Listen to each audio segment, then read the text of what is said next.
ஒரு சாம்ராஜ்யமே இவள் வீரத்தை கொண்டாடுகிறது. இவளோ தந்தை பாசத்தை கொண்டாட ஏங்குகிறாள். இவளின் ஏக்கம் தந்தைக்கும் இந்த சாம்ராஜ்யத்துக்கும் விளங்கவில்லை.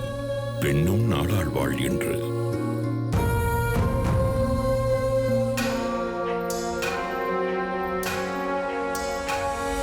அவள் எனக்கு மகள், மகன் அல்ல.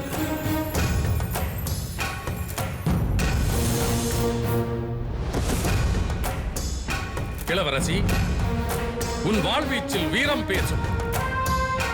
நீ வெற்றியின் வீரமங்கை. என் அப்பாவின் செல்ல மகளாக அவரின் அன்பும் அணைப்பும் மட்டும் போதும் எனக்கு. வேலம்மாள் பெண்ணும் நாடாழ்வாள் என்று சரித்திரம் படைத்த கதை.